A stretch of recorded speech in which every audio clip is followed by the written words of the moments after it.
আজি মোৰ গান গাবলৈ মন নাই। নমস্কাৰ বন্ধুসকল, স্বাগতম জনাইছোঁ আপোনালোকক SKGYT নিউজৰ এটা নতুন ভিডিঅ'লৈ। আৰু আজিও মই আপোনালোকলৈ এটা গুৰুত্বপূৰ্ণ খবৰ লৈ আহিছোঁ, গতিকে ভিডিঅ'টো শেষলৈকে চাই থাকিব। বন্ধুসকল, খবৰটো হৈছে জুবিন গাৰ্গৰ বিষয়ে। কালি তেওঁ শিৱসাগৰত এক অনুষ্ঠান আছিল, কিন্তু তাত তেওঁ কেৱল গীতৰ এটা কলি গায় আৰু গান গাবলৈ মন যোৱা নাই বুলি কৈ পেলাই মঞ্চৰ পৰা গুচি যায়। প্ৰথমতে তাৰ ভিডিঅ' ক্লিপটো মই আপোনালোকক দেখুৱাই লৈছোঁ। তুমি যেন পপিয়া তৰা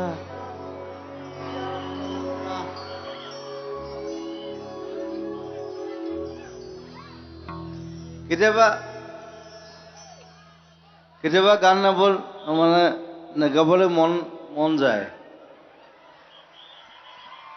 কেতিয়াবা গান গাবলৈ মন যায়। আজি মোৰ মন নাই, মই নাগাওঁ। Bye bye, love you.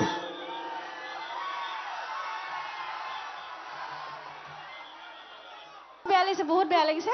কিবা এটা মানে কৰি আছে, ক'ব পৰা নাই, সেইটো কাৰণে গাব পৰা নাই। আচলতে অকণমান ৰেষ্ট লৈ আহিব চাগে, ভাল পাব গাটো।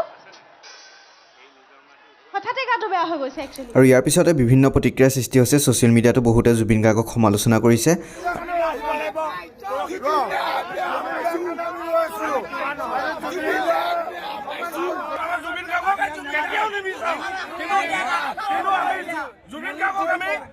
দেশ মানে আমি বহুত ভাল পাইছিলো। জুবিন গাৰ্গে কিয় গান নাগালে বুলি ভাবে? তেওঁ অলপ ড্ৰিংকছ কৰি আছে, মোৰ ভাবে। মই অলপ আমি নাজানো, কিন্তু নিজৰ দায়িত্বটো নিজে পালন কৰিব লাগে। যিখিনি মানুহ আমি মৰম দিছো, সেই মৰমখিনি তেওঁলোকে কৰিব লাগে। মৰমটো আপোনালোকে তেওঁলোকে দিব জানিব লাগিব।